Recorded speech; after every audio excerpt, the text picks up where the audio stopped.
and welcome to the True North Show. I'm your host, Megan North, and I'd like to thank the sponsors of this show, Quantum Awakening, Beth Lewis, Anne C. Clark, and my lovely guest who paid to be featured on this episode. Joining me today is a woman I met last month, someone who has been on an incredible journey, and she's now ready to share her story. Kerry Blaser Bouzaglo grew up in a single mother household in Southern California, facing isolation and challenges that shaped her early years. Seeking solace, she poured her energy into work and academics, starting a 6-year stint at Hot Dog on a Stick before shifting her focus to Chinese and religious studies in college.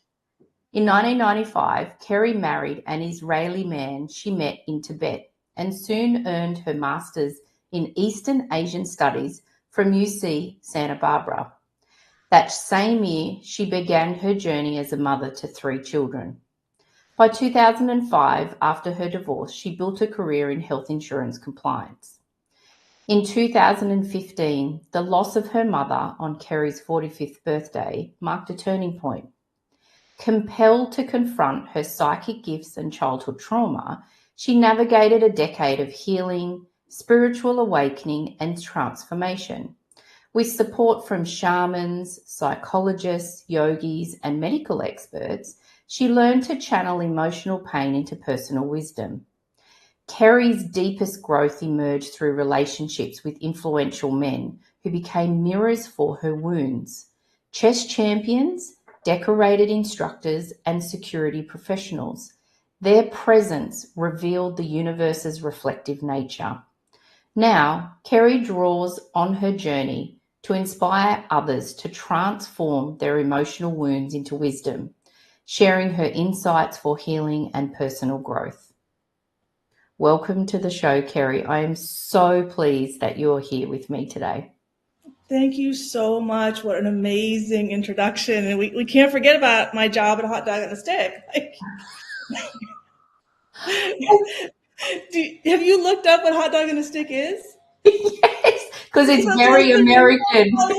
And like lemonade. And it was all girls. My mom's best friend's daughter managed it. And it was a great job for me. Yeah, it was a great job for me. And I could imagine that it would have been really a defining moment for you at that age because you were feeling isolated, and with everything that was going on for you, that, you know, from 14 to 20, having that that support and that network, particularly if you said that they were all women as well, that would have been quite emotionally supportive for you.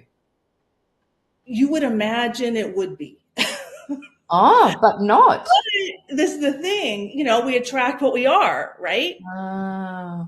And I had a lot of insecurities, and in my book, you mentioned the men. I met who I call my original hero in my childhood.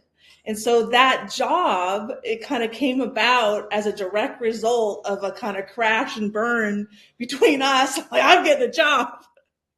Wow. Yeah. So what happened was I had a very traumatic childhood. And I share where it is now, and I share his name now and everything. But it's in Southern California, Westlake Village, a very affluent town, about 15 minutes from Malibu, 15 minutes from the Bachelor Mansion in Malibu, right? Right. And my parents got a divorce when I was 6. And I'm pretty sure I was at elementary school with him. His name is Jason. But my mom moved quickly, and I didn't see him again until high school. When I'm 14, he's 16. He's ASB president of like 2,000 kids, over 6 feet tall, super good looking, in like, you know, advanced placement, varsity letterman, you know, and I don't remember elementary school. And he gets the most popular kid in senior year to introduce him because I wouldn't let him talk to me. And I'm like, you know, and I wouldn't let him talk to me. I was terrified. I thought he was making fun of me, teasing me. I thought he was making fun of me, like teasing me. Yep. And I just ran away. He quickly, because, you know, had a picnic lunch with another girl. And, you know, I went and got a job. Right. Okay. You see, like it was, I didn't know how to solve the problem. You Mm-hmm. know, we danced briefly at homecoming the next year until I ran away crying, and you know, I was hurt. Yeah. I didn't know how to be an emotional center, and he was a super conservative family. I Mm-hmm. didn't know how to be super conservative. My mom was an alcoholic. My dad was a workaholic. He left me home alone at night and slept at his girlfriend's house. There's no like, I'm protecting myself. Like what? Yeah. I hope, my brother was there, but he's a year and a half older than me. Like what are he gonna do? Yeah. Yeah. So that, hot dog and a stick really kind of gets going for, I Mm-hmm. say that I'm Mary Magdalene Soul, and I Mm-hmm. so appreciate you, Megan. Like, I'll just be honest with the audience. I didn't write that at first because it's hard to come out, but then you shared that this episode will air on December 24th. I'm like, in Australia. I'm like, oh, what happened on December 24th last year is so these men in my book, they mirrored my wounds back to me. I didn't go on a date with any of them. And they all led me back to Jason from my childhood. And I didn't remember Jason because I just repressed. Oh, so you didn't even remember him. Oh, that. Barely remembered him. Yeah. I remembered maybe I remembered a little bit on and off. I remembered him when I started my son in Boy Scouts because he came one time with his brother. They were both Boy Scouts, and Right. so Westlake, that wasn't a cool thing to do, but he didn't care. Yeah. He did it one time and came right where I was, and I saw him. Okay, that's okay. My son is an Eagle Scout Yeah. because of, that's how impactful this man is on my life. Mm. So anyway, my intuition guided me to reach out, and I go over this in the book in November of last year, like 2 days before the election, and I'm like, Jason, I gotta wait, what? I haven't 40 years, like what? Huh? But I knew by that point, like I have to follow my intuition, so I did. He read the post, my message from Facebook, but he didn't get back to me. And I saw, I'm like, oh, I found him on Facebook. Oh, he's head of global security at GoDaddy. Like, I don't know what GoDaddy is, but I'll just go message him. I had no idea what GoDaddy was. Okay. So I messaged him. And then all this healing starts, and all these things happen. And I'm shown that I'm an agent of God and that agents of God hide things in one lifetime to be found in another. I'm like, well, I don't know. I just got to heal. Like I'm facing my rape wound. I'm had like a hysterical pregnancy for 3 weeks, like in and out of enlightenment. Like it was gnarly. And Mm. then on December 24th, I went to the doctor. I'm not pregnant. Okay. It was from my childhood, a wound from my childhood. And, but I still need to speak to him. I haven't spoken to him yet. I had to call the police in September when those memories finally came back 9 months later, and Wow. clear enough for me to go, okay, I can call the police now and I can report now. So it's like the pregnant historical, you can, yeah. So anyway, but I reached out and I apologized on December 24th and said, I'm sorry I wouldn't let you talk to me. You were like climbing the Mount Everest of romance and I didn't know how to handle it. I Mm. was ill prepared to be the emotional center from my childhood trauma because I was so busy protecting myself, providing for myself, masculine, when he and I both needed my femininity that I Mm. had no access to. Yeah. Femininity gives, has compassion, communicates, emotionally stabilizes. Yeah. My mom was an alcoholic. I freaking had no Mm. clue. Yeah. So when you told me that this episode will air in Australia, a country I've been to and that I love, I was like, oh my gosh, I have to be Mary Magdalene Soul. So thank you. Mm. Like, we had an amazing conversation last month, totally opened me, and I've opened a ton since. So I just thank you, Megan. Oh, I'm so grateful. I'm so grateful that you're here and that you're sharing all of this and that you're on this new journey. Thank So you. we've touched on a small part of your journey with your introduction and you've just talked a little bit about it then. But what was the defining moment that has now led you to pursue, and I'm going to say passion and purpose, because when you talk about Mother Mary Magdalene, when you talk about this, your passion is there, and clearly it's a new purpose that you're on. So what was the defining moment? Like, that, was there one moment, or was there a few moments? There was one. My mom passed away on my 45th birthday. Yeah. And then that was the day that my intuition told me it's time to accept your psychic gifts, and it's time to heal from your childhood trauma. So I started to learn how to surf the waves of life. I mean, I thought life was only a valley of darkness. I mean, I had 35 years of debilitating lower back pain. My lower back pain started when I was 15 and a half. Jason's 2 years older than me and left for, he's Mormon, mission when he was 18 and I was 16.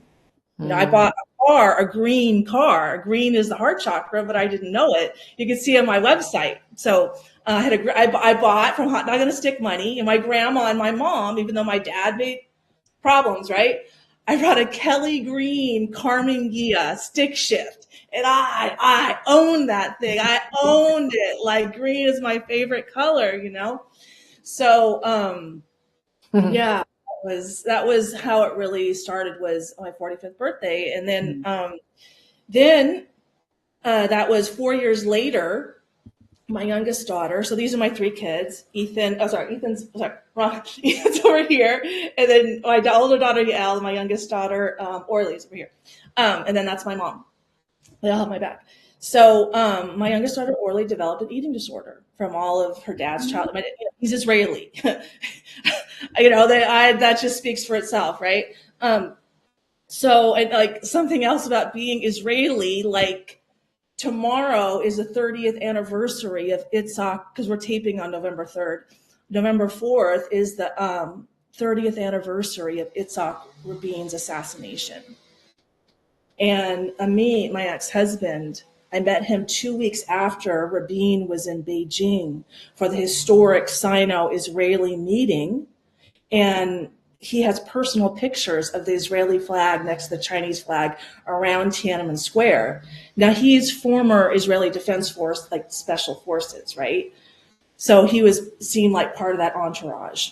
And so now that this is all coming out, like Mary Magdalene, 30th anniversary of Rabin, like so many other signs and synchronicities, I'm like, now is the time for healing. Like, I repressed the pain in my womb. That's why I had 35 years of like debilitating lower back pain, hard time cleaning and cooking and caring for my kids, like gnarly pain. So then my youngest daughter blamed me for her eating disorder. I came home. I took all the medications I had, trazodone and Soma and Klonopin. Like, it was, gnarly. And went upstairs and went right to sleep. And I couldn't sleep. And I just let go. And my older daughter found me the next morning, saved my life. But then when I healed, I knew this is Kerry 2.0. Now it's the time to climb my ladder of self-belief. And that's exactly what I did. And I did medicine journeys. And about a year and a half later, I had my first longer conversation with my first hero. He's Jewish. He was speaking about Israel in a kibbutz, and we spoke some Hebrew. And that was my first hero, not knowing about Mary Magdalene's soul, not knowing that Jason Colvin, JC, right, looks to me from all sides is Jesus Christ's soul. Like, I had no idea.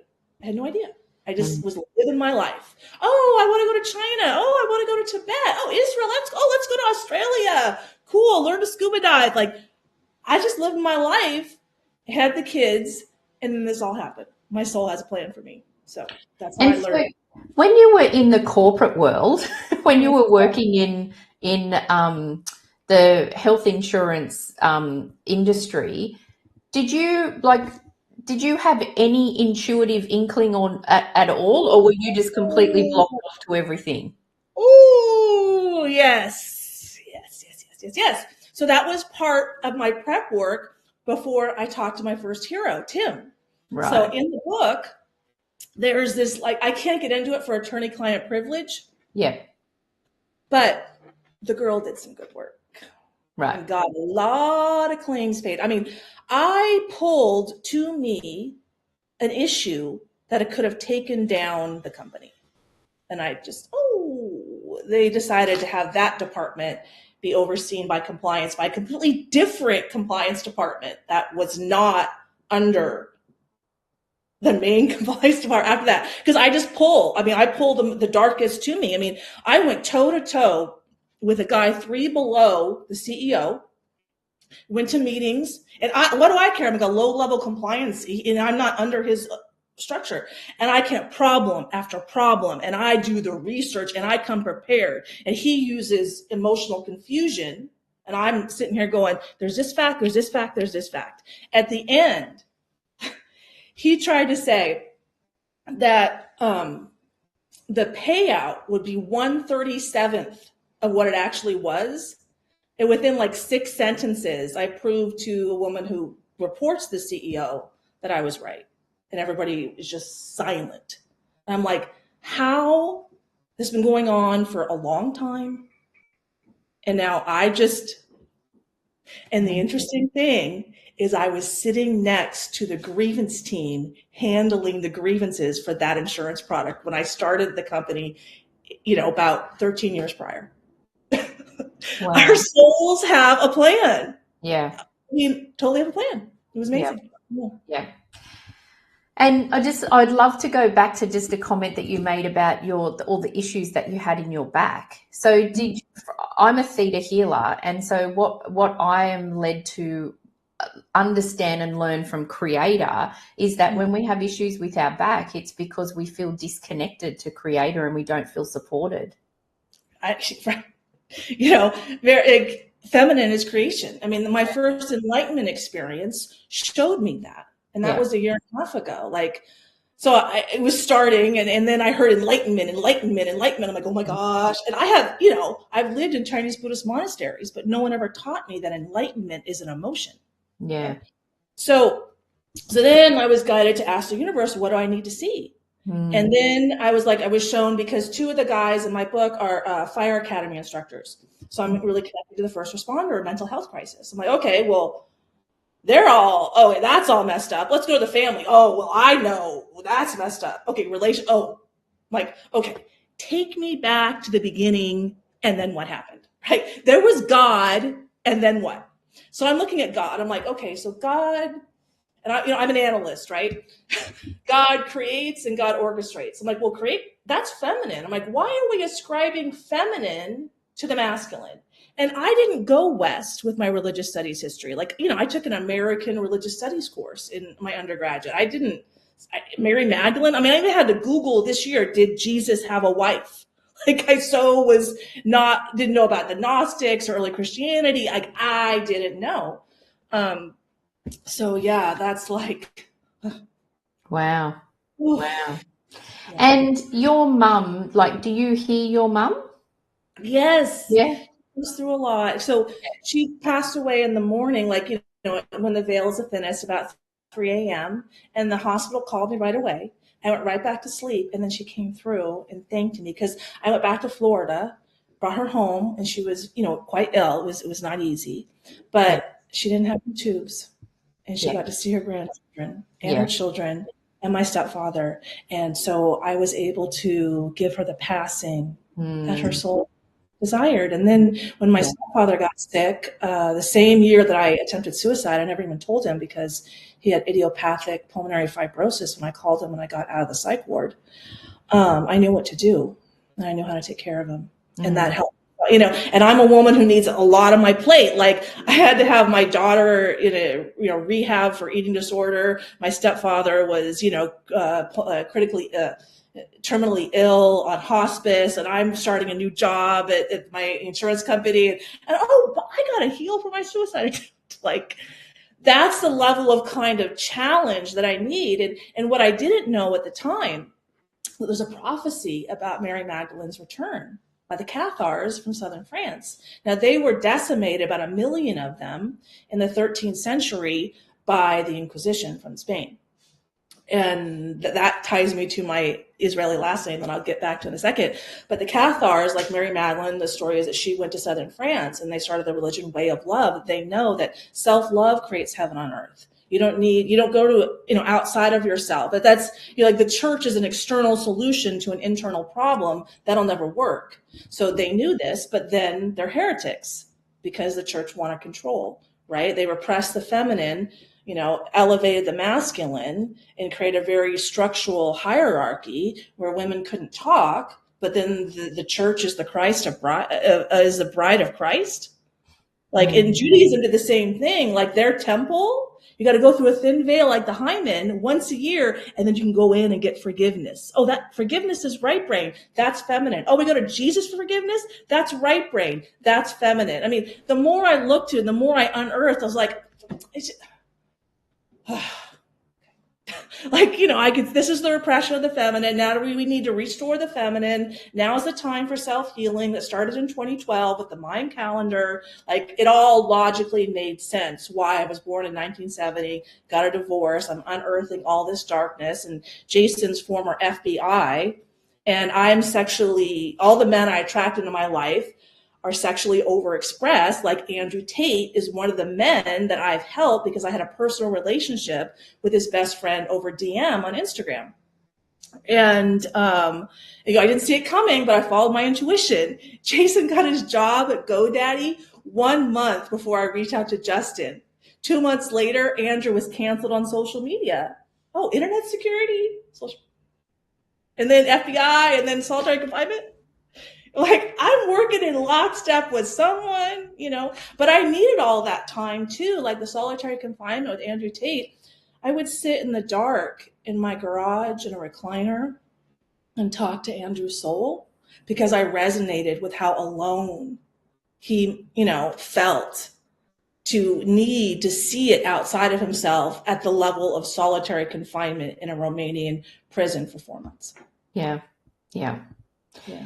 And your mum, do you think that with her passing on your birthday at that time, do you think that that's like the ultimate gift that she could have given you to really open up your spiritual? Do you feel like that do you think that in some way she was spiritual as well, but she just couldn't express it where she was? Well, she got so my mom's best friend, she was psychic. She did tarot readings, astrology readings. Like my son has mild autism. She saw in his chart that he was born without the book of social skills before he was ever diagnosed. It was amazing. It was amazing. So she, all the time. So that's why I knew psychic. I just didn't trust myself, believe in myself. I mean, my dad would leave me at home alone. Come home, and I would sleep in his bed because he only had a 2-bedroom condo at that point, and then bring donuts and then lie and say that he was there.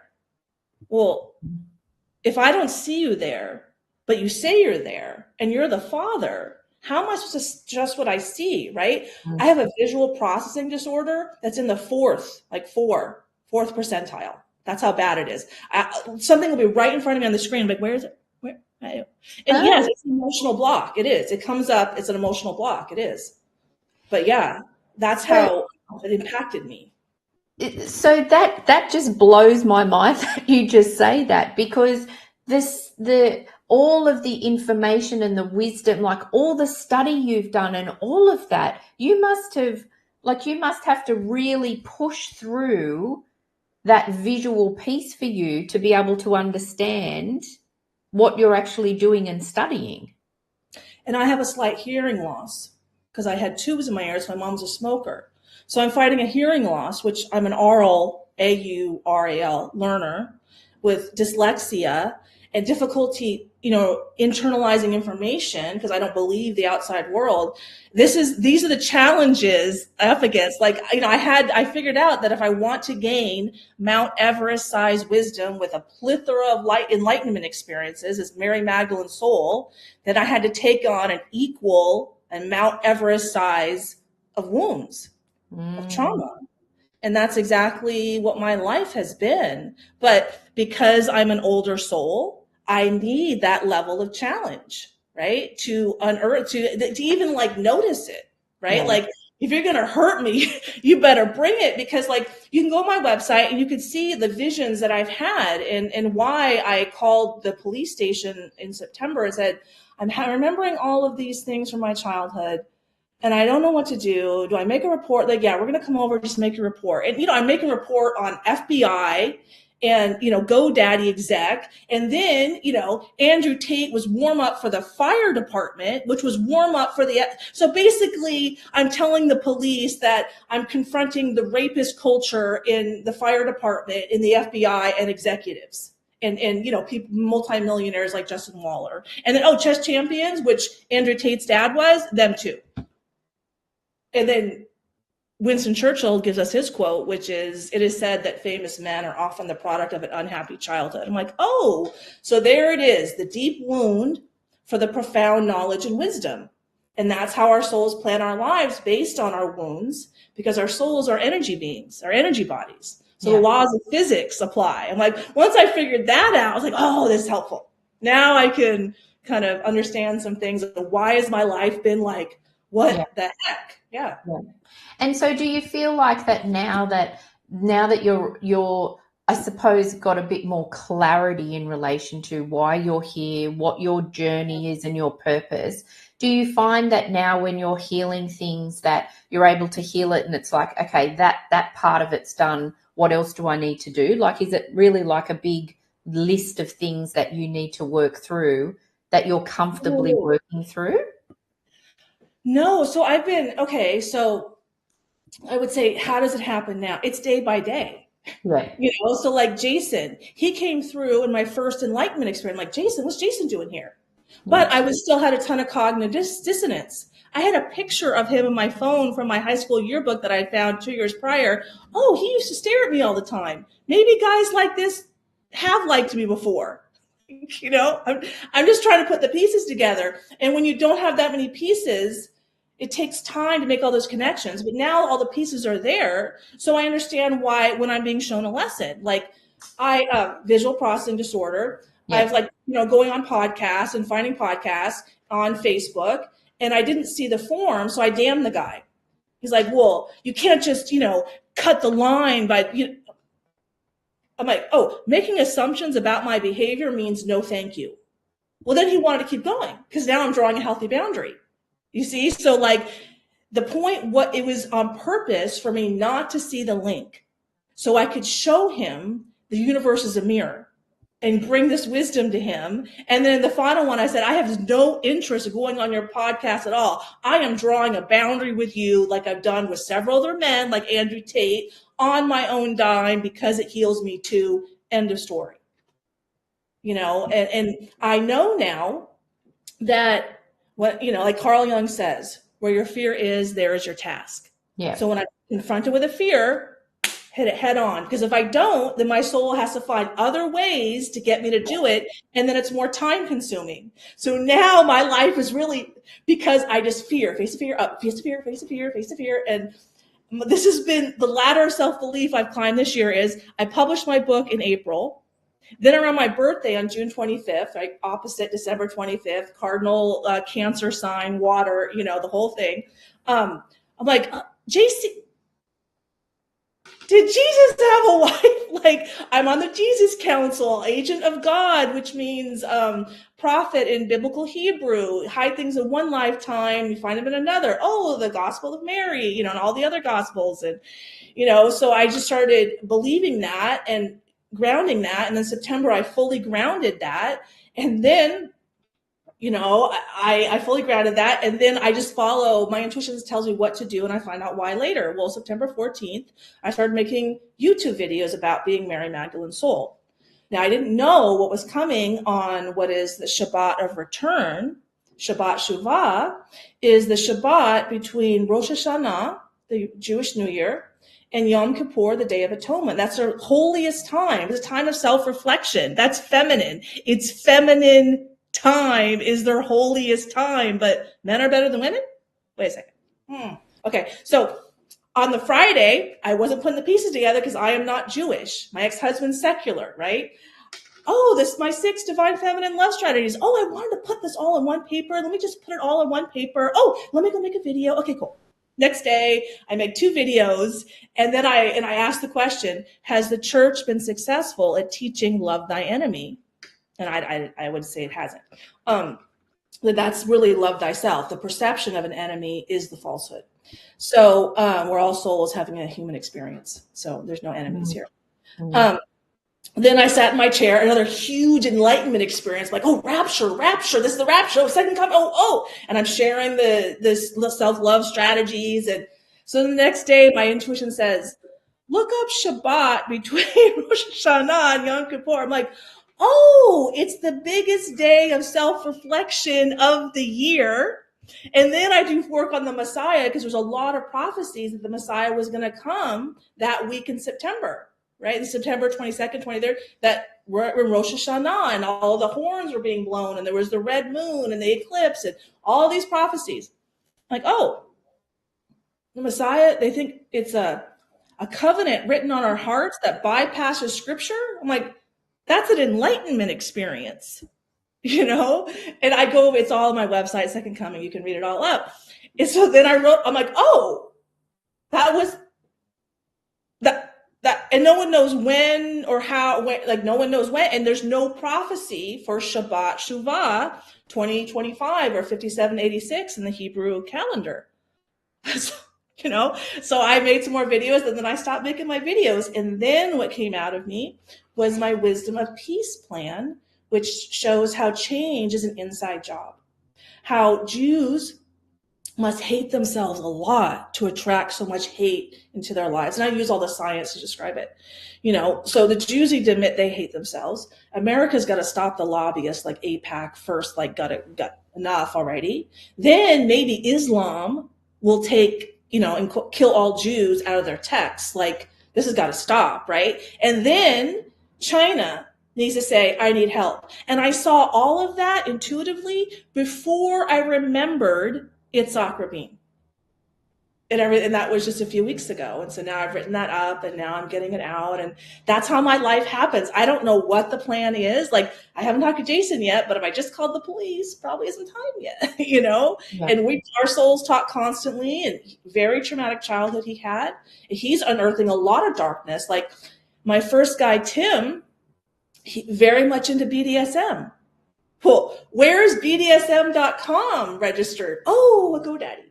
Oh, right after I reach out to Jason, all this BDSM contract stuff coming out, and baby killing and sex trafficking. He's FBI. So, what am I doing? I'm going to quote Carl Jung again.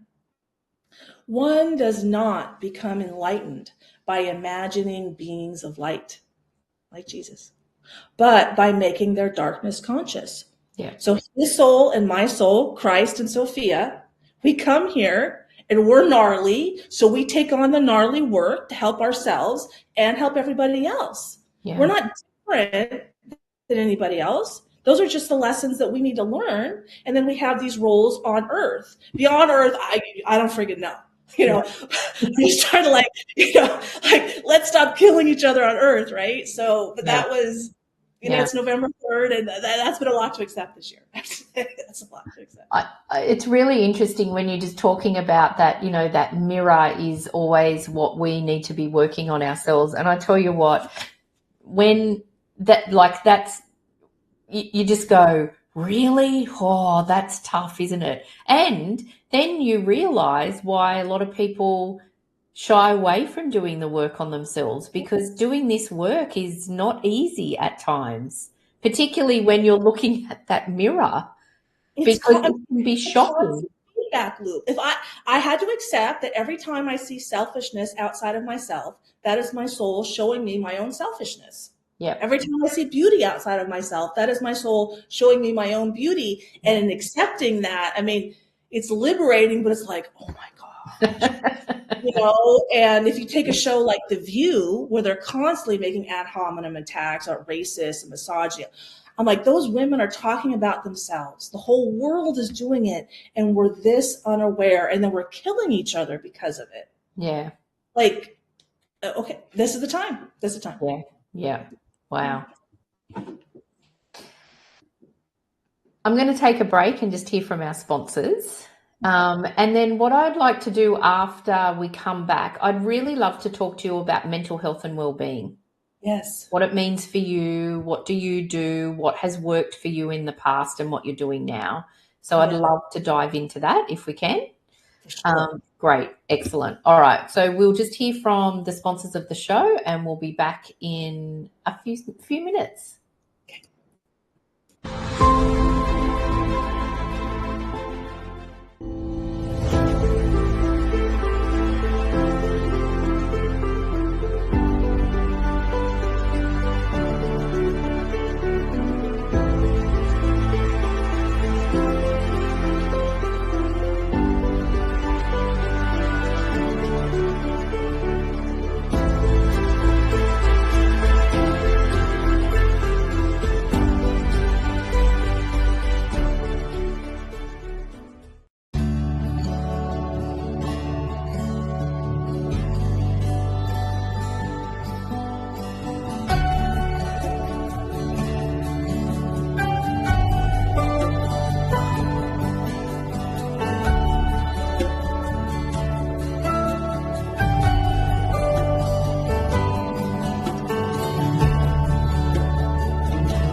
Welcome back to the show. Welcome back, Kerry. Thank you. So let's talk about mental health and well-being. So you've been on a very big journey, but I'd love to talk about just even the last couple of years. What sort of things do you do to make sure that you're maintaining your mental health and well-being while you're being on this journey, particularly this new journey, this purpose that you're following?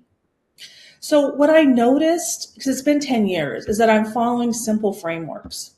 Mm-hmm. And the one that I follow is I call appreciate, learn, forgive equals ego death. So I find the gratitude for every lesson. And that is a heart opener, like emotionally and physically. Like, you have to surrender to your pain. If you're in fight or flight, you can't get in there. And that was me for 35 years. Like, I didn't know what I was doing.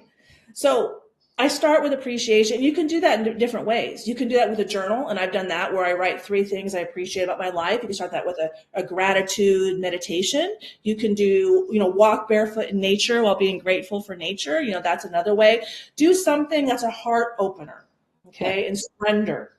Then it's time for self-reflection. And that can happen in, a lot of different ways. I'm an analyst, so for me, questions work really well. Like, what is the wisdom inside the wound? What can I learn from this challenge? What's the takeaway here? I'm seeing terrible. How am I terrible? Like, and I, in the book and on my website, you can a lot more, and everyone kind of resonates different questions. But basically, the questions are to kind of help corral you in your pain, take responsibility from your pain, and then learn from it. And in that process, I had to give myself, starting in 2021, a huge permission to rest. And that's something I didn't do my whole life. And when my psychic gifts started opening up and I'm like channeling constantly, I was running my adrenal system into the ground, and I wasn't sleeping even more until like 6 months later. I'm like, oh my, I just need to lay in my bed. Yeah. And that is when I found something so profound in me, that I had a fear of all men. I feared half the population. And so I was constantly anxious in public, and I went to visit my older daughter that day in a market she was doing, and she noticed instantly that I was different. Mom, what'd you do? I'm like, oh, I found that. I turned fear all men into men protect me. Sure, some men are scary, but not all men. Yeah. And when I have fear of all men in me, we attract what we are. I attract fearful, scary men. Yeah. And so I had that in me, but I still had a fear of being raped. So I attracted Justin Waller, Andrew Tate, 2 Fire Academy instructors, like decorated, right? Like 167, 164. And then Jason's like 6'2", 6'3", like men I have no chance with physically. Yep. And then what I realized is once I kind of unearthed the wisdom, like there's the, that's the darkness is fear all men, the darkness conscious, the conscious is men protect me. Then the forgiveness, I just let it go. So when I let it go, then it helps the other people involved let it go. And I'm the emotional center. So here's the thing that I learned about Mary Magdalene. So if I don't admit that I'm Mary Magdalene and like Jesus Christ, how is the world going to unearth the pain around the crucifixion and around, so many things. So I got it. I'm the emotional center. I got to go first. So that I would say staying inside of that framework, and that keeps me out of regret and remorse. Not that I never feel it. I just don't live it. Yeah. It's a lesson, not a life sentence. It keeps me out of it's a lesson and not a life sentence problem that I was in for 35 years. Yeah. Because you're almost unemotionally viewing it to be able to heal it, as opposed to going back into the emotion to feel it again to heal it. Like I feel like that there's a distinct difference in that. Sometimes we need to go back into the emotion to really, really heal it. But then there are other times where actually it's too painful and the lesson isn't about feeling it again. It's just about healing it. Just healing it. Viewing it. I mean, one reason I had to survive a suicide attempt was that a few months ago, talking to Jason's soul, the two of us had to get through pain that we wanted to eviscerate our own souls. So painful in childhood, and it was just like, it just was between us, it just was. And so it's just like my ability, and I had to work through all of my pain so that I could take him through his pain, which is still more of my pain, but I would say it's like 90-10 in some ways, and I felt that challenge with the first guy because I'm like, I'm so in my pain and I'm trying to help you some capacity. Cause I had like, I was like 90-10, where he needed the 90 where, I wasn't there yet. I mean, he healed a ton, I healed a ton, but I would say that, the appreciate, learn, forgive is really helpful. And I love that everything is also based on gratitude, because gratitude just gives all of our guides and our angels and every, creator, whoever is supporting you from a spiritual point of view, they love gratitude.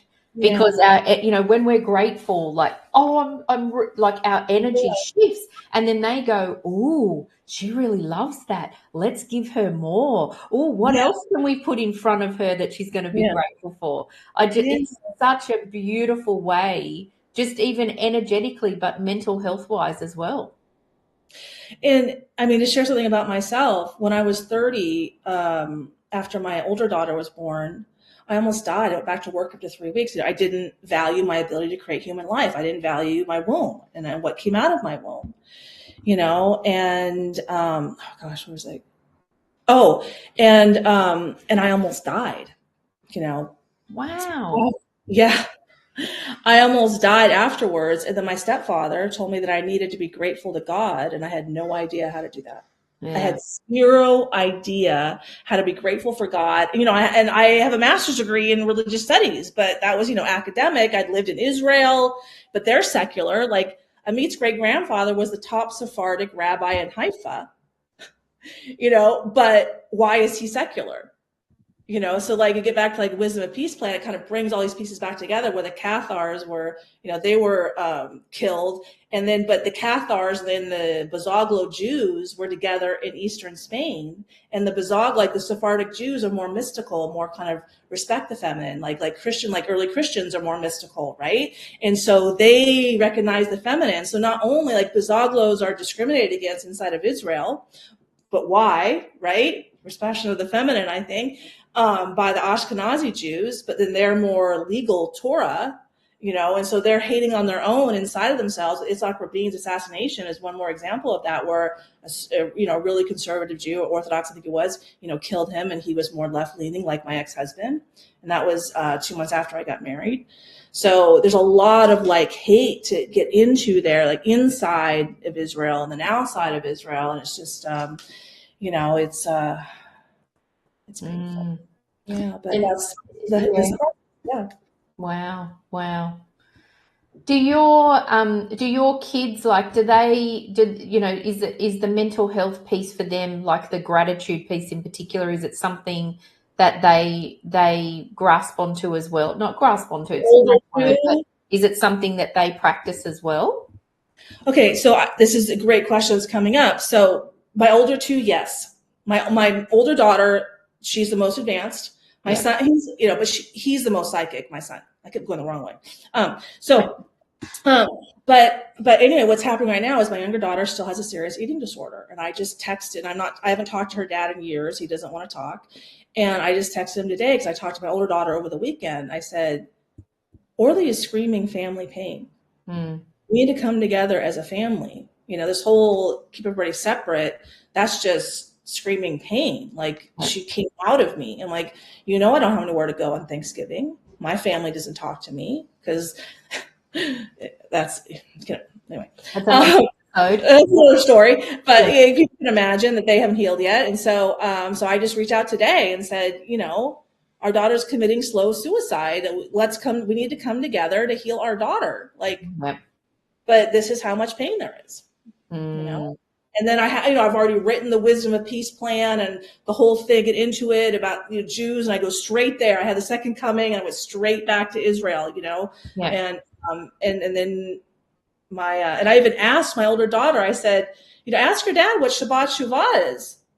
Like reflection, right? 30 years, we met 30 years ago, almost. And, he doesn't know what it is. I bet he doesn't know what it is.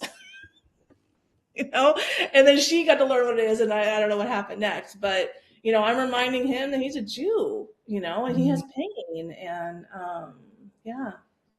Religion's got a lot to answer for, hasn't it? It's very interesting because I think Creator and God is looking down on the world going, this is not what my message is. My message is for everyone to just love each other and be kind, What I realize is that about 2,500 years ago, Yahweh had a wife, Asherah. She was slowly starting to be repressed about 2,500 years ago. And in the 2nd century of the Common Era, it was really repressed. And that was when the masculine was rising. And so they repressed the feminine. It was all the imperialism in Europe and knowledge. And this is how we balance each other out. Like, I'm like, okay, so we had it, but we didn't have the knowledge. So we had to hold space for all this knowledge and technology to come out because, we want to go to different, planets and whatever. We want to do aliens and stuff.